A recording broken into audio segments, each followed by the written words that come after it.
राम राम। चौथ माता की कथा। पुराने ज़माने में किसी गांव में एक बूढ़ी माता और उसका बेटा रहता था।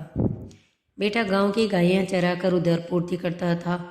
उसकी माता 12 मासी चौथों के व्रत किया करती थी। वह हर चौथ को चूरमे के 5 लड्डू बनाती। इनमें से एक चौथ माता को, एक गणेश जी को चढ़ाती थी, एक दान करती थी, एक बेटे को खिलाती और एक खुद खाती थी। एक बार किसी ने बेटे को भड़का दिया कि तेरी माँ चूरमे के कई लड्डू बनाती हैं पर तुझे केवल एक ही लड्डू देती है। शेष सारे वो खुद खा जाती है, बाकी तुझे ठंडी बासी रोटियां देती है। लड़का यह सुनकर भड़क गया कि माँ, तू तो चूरमा खाती है और मुझे हर चौथ को सिर्फ एक लड्डू और बाकी ठंडी रोटियां खिलाती है।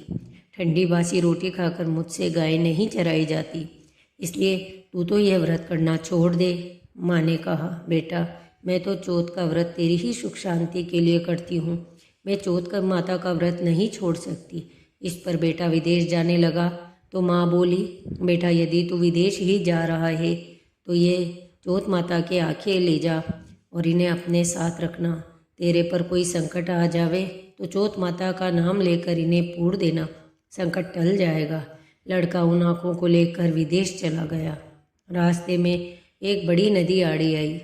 उसे पार करने का कोई साधन नहीं देखकर वह घबराया, परंतु उसे माँ की बात याद आ गई। उसने वे आंखें निकाले और चौथ माता का नाम लेकर पूर दिए तो चौथ माता की कृपा से फौरन ही नदी का पानी दोनों तरफ बटकर रास्ता निकल आया। आगे चलकर उसे एक भयंकर जंगल में से गुजरना पड़ा तो वहाँ पर भी वह रास्ता भटक गया। वहाँ भी उसने आंखें पूर कर कहा कि हे चौथ माता, यदि तू सच्ची है तो मुझे रास्ता दिखा। इतना कहना था कि उसे रास्ता मिल गया। आगे चलकर वह एक नगर में जा पहुंचा। उस राजा के यहाँ रोजाना बर्तनों का एक आव पकता था। वह आव तभी पकता था जबकि एक आदमी की बलि दी जाती थी, यानी एक आदमी को बर्तनों के साथ चुनकर आग लगा देते थे। उस लड़के ने वहाँ जाकर देखा कि एक घर में एक बुढ़िया चक्की चलाकर आटा पीस रही है और रोती जा रही है। लड़के ने उससे पूछा, माता, तुझे क्या दुख है जो रो रही हो? बुढ़िया बोली, बेटा, मेरे एक ही बेटा है और कल ही राजा उसे बर्तन पकाने के आव में चुनकर आग लगवा देंगे। लड़का बोला, माँ, घबरा मत, तेरे बेटे के बदले तू मुझे भेज देना, तू मुझे भरपेट खाना खिला दे। फिर सब खाना खाकर सो गए। दूसरे दिन राजा का बुलावा आया तो बुढ़िया ने उस लड़के को उनके साथ भेज दिया।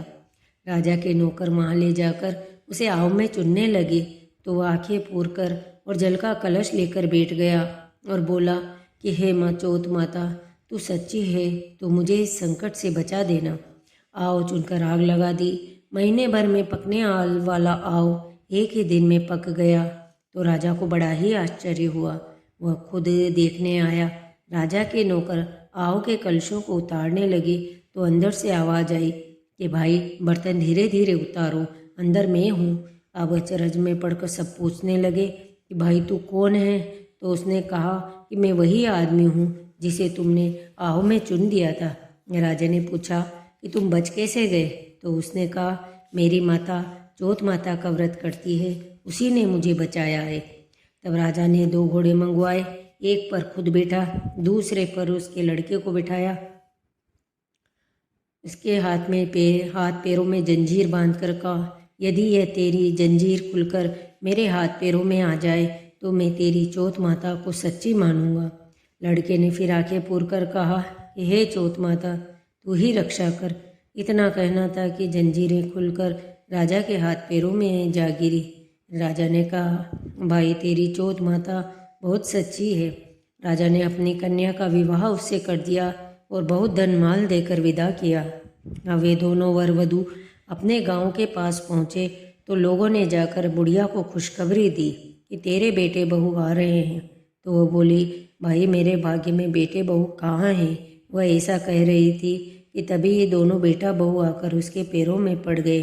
बेटे ने कहा, माता, यह सब तेरी चौथ माता की ही कृपा है। इसके बाद उसने सारे नगर में ढूंढी पिटवा दी कि सभी चौथ माता का व्रत किया करें। हो सके तो पूरे 12 महीने की चौथ करे। और 12 न कर सके तो 4 तो जरूर ही करे। बोलिए श्री चौथ माता की जय। धन्यवाद। कृपया मेरा चैनल सब्सक्राइब करें।